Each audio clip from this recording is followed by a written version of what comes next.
بسم الله الرحمن الرحيم والصلاة والسلام على رسول الكريم. السلام عليكم and welcome to Fiqh al-Muamalat online class. And today is a continuation of the discussion that we have started, and we are still in the prohibitions of Sharia and Islamic finance, and we are still in the Gharar, one of the prohibitions of Gharar, and we are towards the end of the sections of the Gharar. And today we'll be talking about the impact of the Gharar in some contract. Definitely, as we have discussed in the previous sessions, that the Gharar have an impact on the exchange contract, especially sales.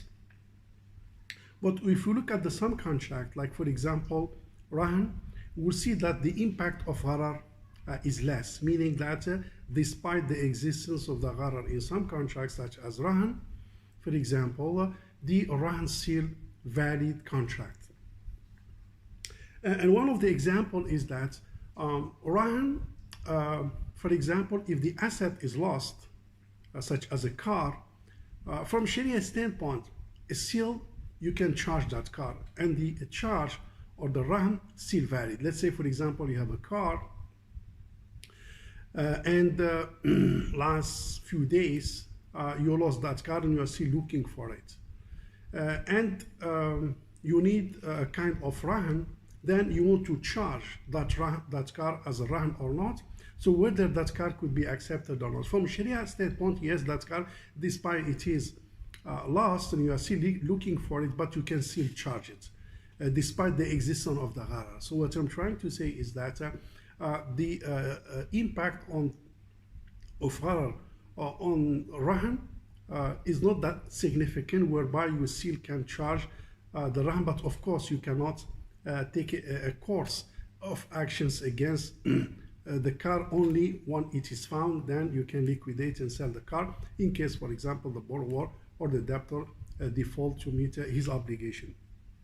And the same goes the example by the scholars given on the fruits and vegetables which are not ripe, which are not perfected, which are not ready for crop or harvesting. So that kind of status of the fruits and the vegetable in the agriculture business still could be what's so called acceptable to be charged, meaning that you have fruits, for example, or vegetable which are still within the process, and you need still time for the readiness, despite the non-readiness of that kind of vegetable and fruits, but yet like trees, for example, and so on and so forth, you still can charge them. And of course, you can't take legal actions only upon their readiness and their harvest, so you can take kind of charge.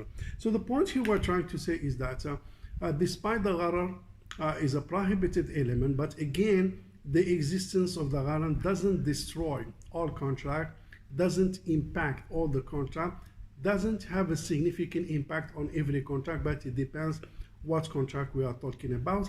And in the case of Rahan, as we can see, so Rahan still accommodated degree of Gharar and still yet to be valid. One of the also contract where the what's so called the Gharar is not significant on it is the kafala. Kafala also is which is the guarantee. As you can see in the sales, you cannot accommodate unknown futures, for example, of delivery. The unknown futures or durations in the sales cannot be accommodated, and it is significant Gharar. But when it's come to kafala, kafala accommodates that kind of features in the contract and accommodate that kind of Gharar, and the kafala still valid. Or for example, kafala can accommodate future obligations, unknown future obligations. That one also is accepted in the wakala, and I think we have maybe discussed it, or we are going to discuss it for further when we cross those contracts. But the bottom line here is that some contracts, especially the voluntary contract, when there is no considerations, or some contract like security contract, as we mentioned, Rahan, so somehow they accommodate a degree of Gharar, but yet the contract will be valid. The other point we'd like to highlight is that sometimes the terms and the conditions in the Gharar, term conditions in the contract may somehow impact also the contractor if the degree of the Gharar is very high, and this is related to some kind of term and conditions within the contract.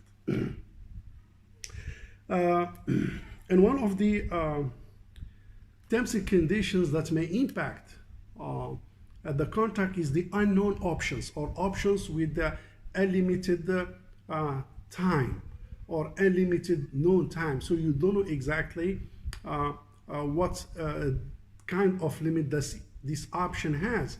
Normally the options could be 1 day, it could be 3 days, and it could be more based on the view of some Sharia scholars. But bottom line, they have to agree on a specific limitation. But you cannot stipulate khayar shart, which is the options within the contract, but without any limit of time. That one creates kind of ambiguity and creates a kind of unknown status of a contract, and the contract based on that will never be concluded or will never be binding, and can raise a kind of a dispute among the contracting party.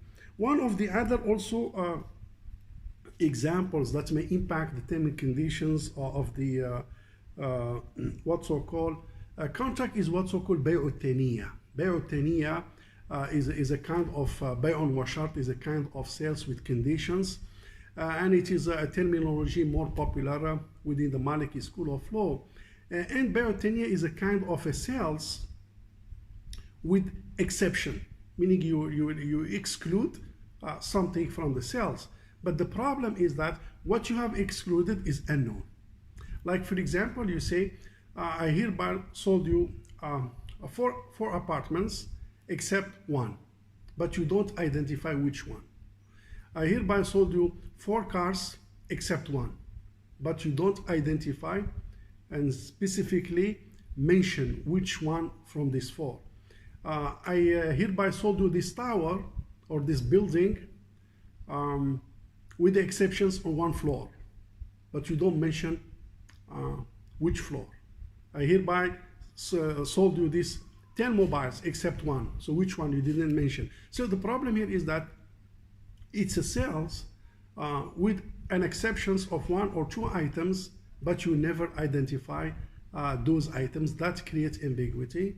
That may create also a potential conflict of interest and potential dispute, because you have not identified the item, and once you identify item, the transactions may not be relevant to the person, because maybe that item is very significant to the person, or maybe that item is one of the objectives to conclude that kind of contract in a bulk transactions.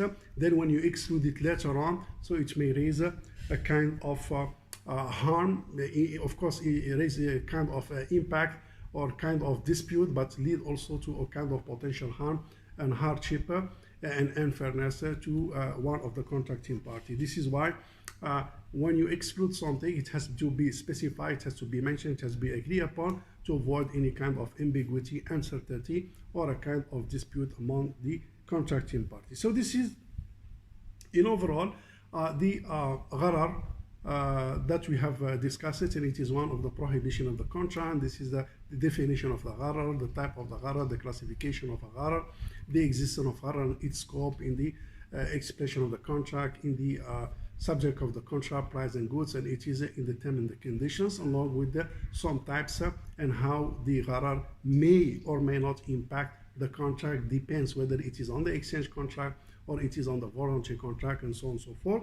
And as far as the Islamic financial transactions, it should be free from any Gharar, to ensure that there is a transparency, there is a disclosure of information, there is no lack of information, there is no uncertainty, there is no lack of knowledge, and both parties on the same page in order for them to express their consent and make their decisions and finalize the business transactions without any potential harm or hardship or any potential kind of dispute among the two contracting party. With this, we come to the end of the session. Thank you very much, and see you inshallah in the coming session. Wassalamu alaikum wa rahmatullahi ta'ala wa barakatuh.